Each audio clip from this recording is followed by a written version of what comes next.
आप देख रहे हैं प्रदेश का सबसे भरोसेमंद news channel India news Rajasthan और आपके साथ मैं हूं आयुष सूर्यवंशी। हमारी खास पेशकश बोलियो राजस्थान में आपका स्वागत है। आज हम बात करेंगे मोदी सरकार के बजट की। वित्त मंत्री निर्मला सीतारमण ने आज देश का आम बजट पेश किया और इस बार बजट में आयकर स्लैब में कोई बदलाव नहीं किया गया है। वहीं पब्लिक सेक्टर अंडरटेकिंग यानी कि पीएसयूज में विनिवेश को बढ़ावा देने पर जोर दिया गया और साथ ही पेट्रोल और डीजल पर कृषि सेस लगाया गया। हालांकि इसका जो सीधा असर है वो उपभोक्ताओं पर नहीं पड़ेगा। पेट्रोल पर 2.5 रुपए और डीजल पर 4 रुपए का कृषि सेस लगाया जा रहा है। स्वास्थ्य बजट में 137% का इजाफा दिखा है। सरकार ने 75 साल से अधिक उम्र के पेंशन धारकों को इनकम टैक्स रिटर्न भरने से राहत भी दी और अगर उनकी आय का स्रोत सिर्फ पेंशन है तो उन्हें आईटीआर भरने की जरूरत नहीं है। तमाम मुद्दों को लेकर इंडिया न्यूज की टीम प्रदेश के अलग अलग शहरों में जाकर जनता की मन की बात जानने की हमने कोशिश की है। लेकिन इससे पहले आपको बजट की बड़ी बातें बताते हैं कि आज बजट की खास बातें क्या रही। पीएम आत्मनिर्भर स्वास्थ्य योजना में 64,180 करोड़ का प्रावधान। स्वच्छता मिशन में 71,000 करोड़ का प्रावधान हुआ है। स्वास्थ्य सेवाओं के लिए 2,23,000 करोड़ का प्रावधान रखा गया बजट में। कोविड वैक्सीन के लिए 35,000 करोड़ रखी गई है ये राशि और इसे बढ़ाया भी जा सकता है। वायु प्रदूषण कम करने के लिए 2,217 करोड़। जल जीवन मिशन पर 2,87,000 करोड़ रुपए की राशि खर्च की जाएगी। और बजट को लेकर ये तमाम अहम जानकारी आप तक दें। किस सेक्टर को, किस क्षेत्र को क्या राशि मिली है ये समझिए। स्वच्छता मिशन पर एक बार फिर से खास फोकस दिखा है। स्वास्थ्य सेवाओं पर सबसे ज्यादा राशि दी जा रही है। पीएम आत्मनिर्भर स्वस्थ भारत योजना के लिए 64,180 करोड़ रुपए। वहीं वायु प्रदूषण रोकने के लिए 2,217 करोड़ रुपए खर्च किए जाएंगे। जल जीवन मिशन के लिए 2,87,000 करोड़ रुपए। अर्बन क्लीन इंडिया मिशन के लिए 1,41,000 करोड़। निर्माण क्षेत्र के लिए 1,97,000 करोड़। इंफ्रास्ट्रक्चर के लिए 20,000 करोड़ रुपए की राशि और बीमा क्षेत्र में एफडीआई 74% कर दिया गया है। कोविड वैक्सीन में 35,000 करोड़ रुपए का प्रावधान रखा गया। रेलवे के लिए 1,10,000 करोड़ का बजट। परिवहन क्षेत्र के लिए 1,18,000 करोड़। मेट्रोज के लिए 11,000 करोड़ और साथ साथ पब्लिक बसेस के लिए, सिटी बसेस के लिए 18,000 करोड़ का प्रावधान रखा गया है। आधारभूत ढांचे के लिए 20,000 करोड़ का प्रावधान। रेलवे का जो हिस्सा है बजट में वो दरअसल 1,10,000 करोड़ का रखा गया है। तो परिवहन के लिए 1,18,000 करोड़ की राशि तय की गई है बजट में। पीएम आत्मनिर्भर स्वास्थ्य योजना को लॉन्च किया गया जिसमें 64,180 करोड़ की राशि खर्च की जाएगी। स्वच्छता मिशन में भी 71,000 करोड़। स्वास्थ्य सेवाओं में 2,23,000 करोड़। कोविड वैक्सीन के लिए 35,000 करोड़ का प्रावधान किया गया है और राशि जो है वो बढ़ाई जा सकती है अगर जरूरत पड़ती है। स्वच्छता को लेकर खास ख्याल रखा गया है। अर्बन क्लीन मिशन के लिए भी राशि तय की गई है। स्वच्छता के लिए राशि तय की गई है और वायु प्रदूषण खत्म करने के लिए भी राशि मिली है। 71,000 करोड़ स्वच्छता मिशन के लिए बजट में प्रावधान किया गया और इसके साथ साथ वायु प्रदूषण रोकने के लिए भी 2,217 करोड़ रुपए खर्च किए जाएंगे। अर्बन क्लीन इंडिया मिशन में भी 1,41,000 करोड़ रुपए खर्च किए जाएंगे।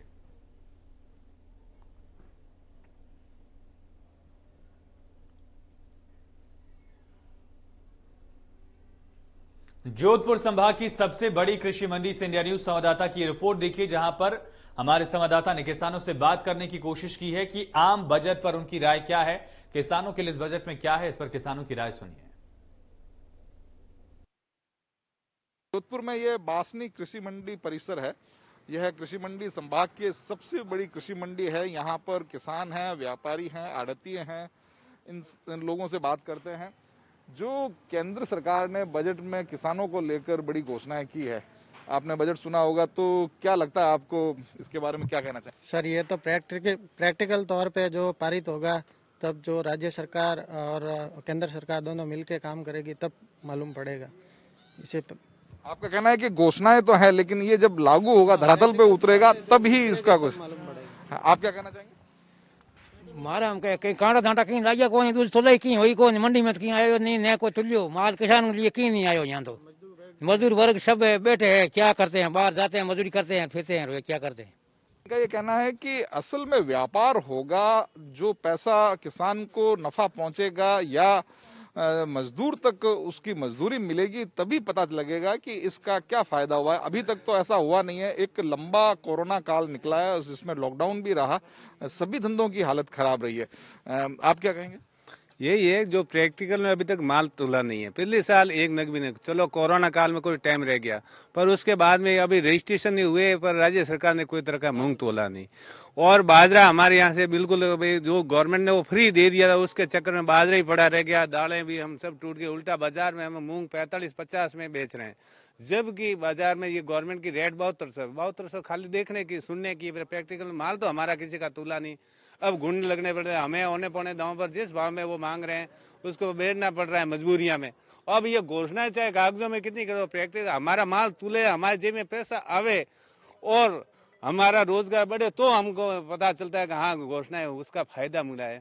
फ्री देकर के हमें ये फ्री का इतना नहीं है लालच, जितना हमारी उपज का उचित दाम हमको तो मिलना चाहिए, और नहीं मिलेगा तो हम इसको सही मान लेंगे, नहीं तो घोषणाएं तो कागजों में हर साल होती है। उससे उपज का उचित माल मिलना चाहिए और घोषणाओं से कुछ नहीं होता। घोषणाएं जब अमल में लाई जाएगी तभी पता लगेगा। हाँ हमारे राजस्थान में टैक्स ऐसे भी कृषि मंडी बहुत ज्यादा है, तो मंडियां तो अभी चल रही नहीं है। वैसे भी राजस्थान में अभी 2.60 कर दिए टैक्स, और बाहर कृषि मंडी का हरियाणा वगैरह 8 नहीं है, तो यहाँ पे तो कुछ लोग आते ही नहीं, ऐसे भी बंदी है। और गवर्नमेंट वो किसान ऐसे आंदोलन करके बैठे हैं, आंदोलन खत्म होना चाहिए। किसानों का आंदोलन खत्म किया जाना चाहिए, आड़तियों के जरिए खरीद की जानी चाहिए और कृषि मंडी टैक्स है वो कम किया जाना चाहिए दूसरे राज्यों की तरह। आप क्या कहेंगे? ऐसा है, जब तक ये जितनी भी एपीएमसी मंडियां हैं, जब तक ये टैक्स का भार कम नहीं होगा कृषि मंडी का, तो ये मंडियां चलेगी नहीं। बाहर तो उनको दे दी छूट, अंदर लगेगा टैक्स, तो सदैव कैसा माल आएगा आड़तियों का, किसानों का। तो सरकार को इस पर बैठकर ये निर्णय लेना चाहिए अशोक जी को कि एपीएमसी में जितनी भी मंडी है इसका कृषि मंडी टैक्स जो है 50 पैसा किया जाए जल्दी से जल्दी, जब ये मंडी डेवलपमेंट होगी। नहीं तो अन्यथा यहाँ का जो व्यापारी है और जो किसान है वो दोनों को जो है भाव उसको कम मिलेंगे, और व्यापारी जो है उसको बेरोजगार हो जाएगा और उसको यहाँ से पलायन करना पड़ेगा। केंद्र सरकार ने जो बजट पारित किया और किसानों के लिए बड़ी घोषणाएं की है, उसके लिए क्या कहेंगे? जो अभी राज्य सरकार सेंट्रल गवर्नमेंट ने जो अभी जो दिया है ये किसानों के लिए बहुत फ़ायदेमंद है, और जितनी भी घोषणाएं सरकार ने की है और इसको इम्प्लीमेंट राज्य सरकार ने करे तो किसान बहुत फ़ायदा होगा। और जल्द से जल्द राज्य सरकार को ये निर्देश देना चाहिए कि जल्द से जल्द किसानों का माल एमएसपी पे ले, जिससे किसानों को जो है राहत मिले, और जो बेरोजगारी हो रही है अभी इस समय जो उनको भी राहत मिल सके। और जितना भी अभी सरकार ने जो राज्य सरकार सेंट्रल गवर्नमेंट ने जो बजट दिया है, और जैसे दान में जो बजट को लेकर सीधा 2 गुना कर दिया है, ठीक है ना, उससे भी किसानों को दान में बहुत फ़ायदा होगा। और यहाँ जो एमएसपी पे लेने के लिए जो बजट दिया है इससे भी किसान को बहुत राहत मिलेगी और किसान को इसको लंबा फ़ायदा मिलेगा, और आने वाले समय में किसान जो है वो अपनी उपज का 2 गुना पैसा वसूल कर सकता है। बजट के लिए घोषणा की गई है, जो बजट में नए प्रावधान किए गए उसकी तारीफ की है, लेकिन साथ ही इसे हकीकत के धरातल पर उतरने लायक बनाया जाए, इसके लिए किसानों की मांग है। किसान, व्यापारी, आड़तिये, मजदूर सभी लोगों का कहना है कि केंद्र सरकार की नीतियां धरातल पर उतरे, प्रदेश सरकार से उनका तालमेल हो और किसानों का फायदा पहुंचे। मंडी खत्म नहीं की जाए, आड़तियों के जरिए माल खरीदा जाए और किसानों को वास्तविक खरीद हो तो किसानों का इसका फायदा पहुंच पाएगा। कैमरा पर्सन संजय आसफ के साथ ललित परिहार, इंडिया न्यूज, जोधपुर। स्वास्थ्य क्षेत्र का बजट भी 137% इसमें बढ़ोतरी की गई है और स्वास्थ्य के लिए भी अलग अलग तरीके से यहां पर प्रयास किए जा रहे हैं, क्योंकि कोरोना काल में जो सबसे ज्यादा असर हुआ था वो स्वास्थ्य सेवाओं पर भार बढ़ गया था, और यही वजह है कि कोशिश की जा रही है कि आने वाले वक्त के लिए जो हेल्थ फैसिलिटीज देश में उसको ज्यादा मजबूत किया जाए। कोटा में आम जनता की राय इस पर क्या है, सुनिए। वित्त मंत्री निर्मला सीतारमण ने आज देश का बजट पेश किया है। क्या कुछ खास रहा है बजट को, उसके लिए हम बात करेंगे लोगों से, लेकिन उससे पहले बजट की जब शुरुआत हुई थी तो खास तौर पर चिकित्सा की बात की गई, स्वास्थ्य की बात की गई है। कोरोना काल के दौरान ये पहला बजट है और लोग हमारे साथ मौजूद है, जानकार मौजूद है, उनसे बात करने की कोशिश करते हैं कि किस तरह का ये पूरा बजट रहा है। हेल्थ की अगर बात की जाए, क्योंकि बजट जब शुरू किया गया था, बजट भाषण जब शुरू किया गया तो हेल्थ को सबसे पहले लिया गया था। जिस तरह से अभी कोरोना काल और पैंडेमिक का समय चल रहा है, तो आज के बजट के जो टोटल 6 पिलर्स थे, उनमें पहला पिलर हेल्थ केयर को लिया गया। इसमें टोटल इस साल में देश में 35,000 हेल्थ सेंटर्स खोलने की बात की गई है। उसमें से 25,000 अर्बन हॉस्पिटल्स खोलने की बात की गई है। उसके साथ साथ हम बात करें कि 20 मेट्रोपॉलिटन सिटीज़ के अंदर बड़े इनके कमांडिंग सेंटर्स बनाए जाएंगे, जिससे कि इन सबको कंट्रोल किया जाए। ये सारी चीज़ें बिल्कुल एक नए प्लेटफॉर्म पर नई तरह से की गई है। जो ऑलरेडी चल रहे हैं उनमें भी कई सारे डेवलपमेंट लाए गए हैं, और साथ ही साथ एक सिटी को डेवलप करने के लिए एक सिटी ट्रांसपोर्ट के ऊपर भी एक बहुत बड़ी बात की गई कि अब सिटी बस को सेंट्रलाइज स्पॉन्सर्ड स्कीम के अंडर लाया गया है और 20,000 सिटी बसेस अलॉट की जाएगी पूरे देश में, जिससे कि ऑटोमोबाइल सेक्टर को और oil and natural gas resources in सब जगहों में एक बूस्ट आ सके। मेरे तरफ से ये रिव्यू। साफ तौर पे आपसे जानना चाहेंगे, अपने देश में जो बहुत सारे पिछड़े राज्य हैं, जैसे बिहार, राजस्थान, हरियाणा, लेबर है जो काम की तलाश में दूसरे स्टेट में मोबिलाइज करती है। स्ट्रीमलाइन करने के लिए, एक स्ट्रक्चर में लाने के लिए इन्होंने हेल्थ केयर एक्टिविटीज़ को प्रमोशन करने के लिए इनको प्रॉपर फूड स्कीम प्रोवाइड की जाएगी, इनको हेल्थ केयर इंश्योरेंस प्रोवाइड किया जाएगा, ताकि जो इलिटरेट और ऑर्गेनाइज सेक्टर है उनको प्रॉपर न्यूट्रिशन मिले है, वो अपना स्किल्स डेवलप करके अपना योगदान दे सकें किसी भी सेक्टर के लिए। और कोविड में भी इन्होंने जो अलोकेट किया है हमारे सेंट्रल गवर्नमेंट में 27.1 लाख करोड़ का कोविड सपोर्ट किया हुआ गया है। तो ये वेलकम मूव है इंडियन बजट का from the central government. So this is the thing. जैसे कि मेरे मित्र ने कहा कि 35,000 हेल्थ सेंटर्स जो कि खोले जाएंगे इस बजट में, जिसकी अनाउंसमेंट की गई है, तो ये एक बहुत अच्छा चेंज है। ये इस देश की आवश्यकता थी, जो कि बहुत अच्छा चेंज है मेरे कोरोना हिसाब से। काल के दौरान जरूरी भी था। और भी लोग हमारे साथ मौजूद है, आपसे जानना चाहेंगे कि कोरोना काल के दौरान वैक्सीनेशन के लिए 35,000 करोड़ की बात कही गई है। इसके अलावा भी और कई तमाम तरह की हेल्थ केयर से जुड़ी हुई बातें कही गई है बजट में। क्या मानते हैं, किस तरह का देखते हैं इसको, किस तरह से? स्वास्थ्य के दृष्टिकोण से तो बजट अच्छा है, क्योंकि जिस प्रकार वैश्विक महामारी कोरोना में हिंदुस्तान के लोग परेशान हुए, पूरा वर्ल्ड परेशान हुआ और हम लोग भी परेशान हुए, उसमें हेल्थ सेक्टर को जितना दिया गया उन्होंने, तो मुझे लगता है कि पर्याप्त है। और जो वैक्सीन जिस प्रकार से देश भर में लग रहा है, तो एक अच्छा संदेश है। बजट के बाद में एक बात कहना चाहूँगा कि लोगों को वैक्सीन लगाना चाहिए, क्योंकि वैक्सीन ही सुरक्षित है। सरकार उस पर अनाप शनाप पैसा खर्च कर रही है, उसका उपयोग करना चाहिए। इसी से हम कोरोना से जंग जीत पाएंगे। जब कोरोना से जंग साहब, आपसे जानना चाहेंगे हेल्थ को लेके कितना अच्छा सम देखते हैं बजट? देखिए, आज भी देश के जो 6 लाख गांव है, वहाँ पे हेल्थ को लेकर के काफ़ी जो विसंगतियाँ हैं, और जो सरकार ने भी जो बजट दिया है हेल्थ को लेकर के, वो लगभग 50,000 के करीब गाँवों को दिया है। मैं समझता हूँ देश के 6 लाख गाँवों को इसकी और ज़रूरत है। तो और सरकार ने जो बजट दिया है, मैं समझता हूँ ना काफ़ी है। सरकार को उसमें बजट और ज़्यादा बढ़ाया जाना चाहिए। बिल्कुल। देखिए, ओल ओवर बजट की अगर बात की जाए तो क्या लगता है, किस तरह का बजट रहा? आम इसमें क्या मिला है? एग्री क्रेडिट को, जो फार्मर्स को जिनको फंड्स की प्रॉब्लम्स आती हैं, उनके लिए ईजी से फंड्स अवेलेबल कराने के लिए इन्होंने 16.5 लाख करोड़ रुपए का इन्होंने टारगेट किया है कि एग्रीकल्चर में इनको ईजी से फंडिंग अवेलेबल होगी। और जो कॉटन है, कॉटन जो उत्पादन करता है, उस पर इन्होंने कस्टम ड्यूटी बढ़ाई हुई है, ताकि कस्टम ड्यूटी से ये फ़ायदा मिलेगा, जो हमारे लोकल जो इंडियन फार्मर्स हैं ना, उनकी जो उपज है, उनके जो प्रोडक्ट की वैल्यू है वो ज़्यादा होगी, जो बाहर के जो फार्मर्स हम उससे एक्सपोर्ट करते हैं। देखिए, इनकम टैक्स को भी लोग जो ज़्यादातर बजट में देखते हैं, इनकम टैक्स में भी छूट की देखते हैं कि संभावना है या नहीं है। इस बार ऐसा कुछ देखने को भी नहीं मिला है क्या कुछ? इसमें इनकम टैक्स के पॉइंट ऑफ व्यू से ये बात करें तो बहुत सारी चीज़ें हैं जो इनकॉर्पोरेट करनी चाहिए थी। टैक्स स्लैब्स को, और टैक्स डिडक्शंस को, टैक्स एक्सेम्पशंस को, स्टैंडर्ड डिडक्शंस को इनकॉर्पोरेट करना चाहिए था, जो कि नहीं किया हुआ गया है।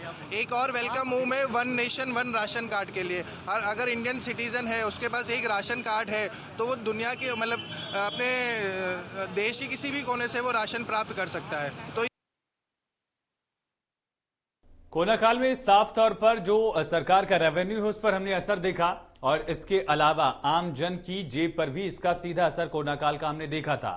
इस बजट में जो प्रावधान किए गए हैं उसके मुताबिक टैक्स स्लैब में कोई बड़ा बदलाव नहीं है। हालांकि आम जनता उम्मीद कर रही थी कि टैक्स स्लैब में कोई बड़ी रियायत दी जा सकती है। अब इसका असर किचन के बजट पर कितना पड़ा है, ये भीलवाड़ा की गृहिणियों से सुनिए।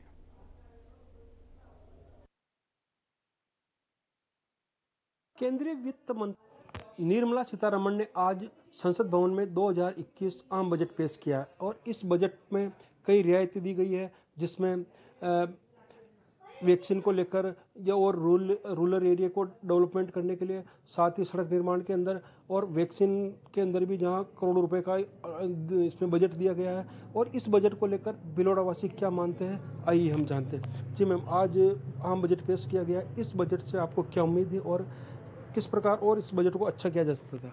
उम्मीदें तो बहुत थी, कुछ बहुत हद तक तो पूरी की गई हैं। जैसे महामारी चल रही थी, पूरा साल निकल गया, तो कोरोना वैक्सीन के लिए उन्होंने 45,000 करोड़ रुपए जो दिए हैं वो हम सबके लिए अच्छे हैं।